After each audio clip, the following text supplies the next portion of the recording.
But এই ক্ষেত্রটা তৈরি করছে কিন্তু বিএনপি রক্ত দিয়ে, জীবন দিয়ে, খুন হয়ে অঙ্গহানি করে তারা কিন্তু এই পরিস্থিতি তৈরি করেছে। আমি এটাও বিশ্বাস করি ইউনূস সরকার ক্ষমতায় ধরে রাখার জন্য আঁকড়ে থাকার মতো লোক নন। অন্য কোনো চিন্তা না থাকে তো ডিসেম্বর নির্বাচন দিতে অসুবিধা কোথায়? আমাদের আহ্বান থাকবে ডিসেম্বরের মধ্যে যেন একটা নির্বাচন তারা দেয়। এই সরকার নাম কি? অন্তর্বর্তীকালীন সরকার। এই সরকার শপথ গ্রহণ করেছে। শপথ গ্রহণ করার পরে এই সরকার টোটাল সংবিধানের মধ্যে চলে গেছে। এই সরকার যদি নিজেদেরকে বিপ্লবী সরকার দাবি করতো, যা ইচ্ছে তা করে ফেলতে পারতো। এখন যা করতেছে এই সরকার যখন অন্তর্বর্তী সরকার বলছে শপথ গ্রহণ করছেন, সংবিধানের বাইরে যাওয়ার এদের কোনো সুযোগ নাই। সংবিধান তাদের ক্ষমতা কি?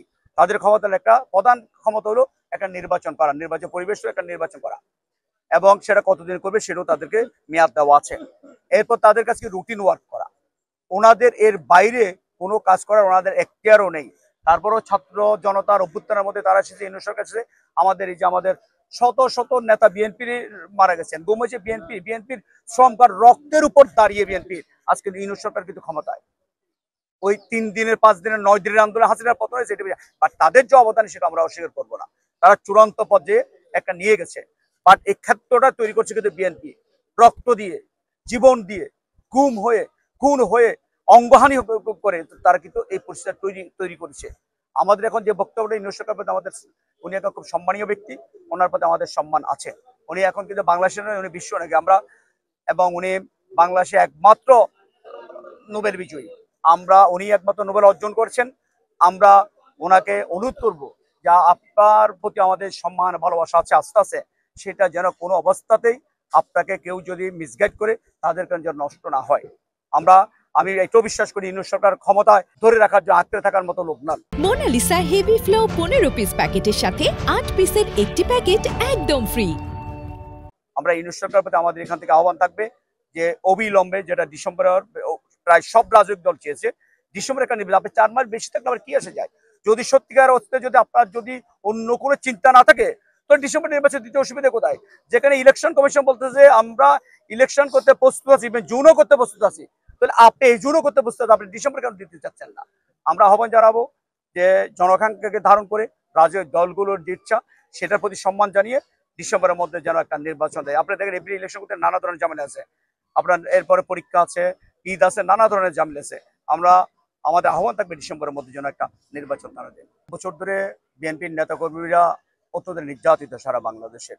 ফটিকছড়ির নেতারা আরো বেশি নির্যাতিত। আপনারা জানেন যে এটা একটা সন্ত্রাসের জনপদ হিসেবে খ্যাত এই ফটিকছড়ি। এখানকার লোকজন রাতে বাড়িতে ঘুমাইতে পারেনি। এখানে লোকজনকে মামলার পর মামলা দিয়ে জর্জরিত করে ফেলেছিল। বিশেষ করে ভোজপুরের নেতারা এখানে আছেন, সেখানকার নেতাদেরকে তো ঘরে বাড়িতে কেউ থাকতে পারেন, তারা বনে জঙ্গলেও থেকেছে। আপনারা নিউজ করেছেন, আমরা সেটা দেখেছি। তাদের বাড়িঘর জ্বালিয়ে দিয়েছে, বাড়িঘর ভাঙচুর করেছেন। একটা ভয়ানক একটা পরিস্থিতি ফরিদপুরে তৈরি করেছিল বিগত ফ্যাসিস্ট সরকারের সময়ে, ফ্যাসিস্ট সরকারের দলের লোকেরা। আমরা আজকে বহুদিন পরে, বিশেষ করে ছাত্র জনতার গণ অভ্যুত্থানের মধ্য দিয়ে ফ্যাসিস্ট হাসিনার পতনের পর আমাদের দলের নেতাকর্মীরা আবার উজ্জীবিত হতে শুরু করেছে, তারা ঘরে ফিরে এসেছেন। আজকে আমরা মনে করেছি আমাদের নির্যাতিত নেতাকর্মীরা, যাদের শ্রম গাম ত্যাগে, যাদের রক্তের বিনিময়ে আজকে ফটিকছড়িতে আমাদের জাতীয়তাবাদী দল অত্যন্ত শক্তিশালী, এই ত্যাগী নেতাদের সাথে একটু আমরা সবাই মত বিনিময় করবো, সেই জন্য মূলত আজকের এই আয়োজন। এবং আপনারা জানেন যে আজকে ফটিকছড়ির বিভিন্ন একেবারে বাগান বাজার থেকে আবদুল্লাহপুর পুরো এলাকা থেকে আজকে আলহামদুলিল্লাহ আমাদের দলের ব্যাপক নেতা কর্মীরা এখানে এসেছেন। তারা প্রত্যেকের সাথে শুভেচ্ছা বিনিময় করছেন, একসাথে খাওয়া দাওয়া করছেন। আমার এটাই ছিল এই আয়োজনটার মূল উদ্দেশ্য, এবং তারা এসেছেন। আরেকটা জিনিস না বললেও নয়, ফটিকছড়িতে আপনারা জানেন অত্যন্ত শুরু থেকে একটা প্রতিকূল অবস্থায় বিএনপিকে রাজনীতি করতে হয়েছে, কারণ এখানে আওয়ামী লীগের সন্ত্রাসীরা পুরা ফটিকছড়িটাকে একটা গ্রাস করে ফেলেছিল। সেই অবস্থায় আজকে বাংলার জাতীয় দলকে টিকিয়ে রাখা এবং আজকে যে একটা শক্তিশালী দল, তার জন্য আমাদের এখানে যখন খুরশিদ জামিল ভাই আছেন, ওনার অবদান আছে, আলমগীর সাহেবের অবদান আছে, আমাদের সরোয়ার আহমেদ সাহেবের, আমাদের কর্নেল ভার ভাইয়ের অবদান আছে, আমাদের সালাউদ্দিন ভাইয়ের অবদান আছে, আরো অন্যান্য সব নেতারই অবদান আছে, যাদের কথা স্মরণ না করলেও না, আমি তাদের কথা বললাম। এদের অবদানের কারণে কিন্তু আজকে বিএনপিটা এত প্রতিকূল অবস্থায় আলহামদুলিল্লাহ এখানে শক্তিশালী অবস্থা আছে। আর ফটিকছড়ির মাটি বরাবরই বিএনপির পক্ষে, এখানের বাতাস সবচেয়ে বিএনপির পক্ষে, কিন্তু সন্ত্রাসীরা আমাদের লোকজনকে ভোট দিতে দিত না, কিংবা ভোট দিলেও ফলাফলটা পাল্টে দিত তারা সন্ত্রাসীরা। সেই জন্য মাঝে মধ্যে হয়তো এই সিটটা আমাদের হাতছাড়া হয়েছে। এখন আলহামদুলিল্লাহ বিএনপি যেভাবে এখানে শক্তিশালী, আমরা বিশ্বাস করি আগামী নির্বাচনে এখানে বিএনপি প্রার্থী বিজয়ী হবেন।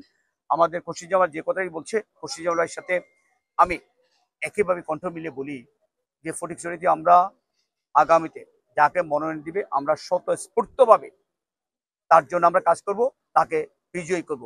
এটাই হবে আমাদের আদর্শিক কাজ। আমরা যদি সত্যিকার অর্থে যদি বিএনপির আদর্শের প্রডিউস করি, তাহলে আমাদেরকে যাকে নবসে তার মেনে নেওয়া, এটা হলো দলীয় শৃঙ্খলা রক্ষা করা, সেটা মেনে নেওয়া উচিত।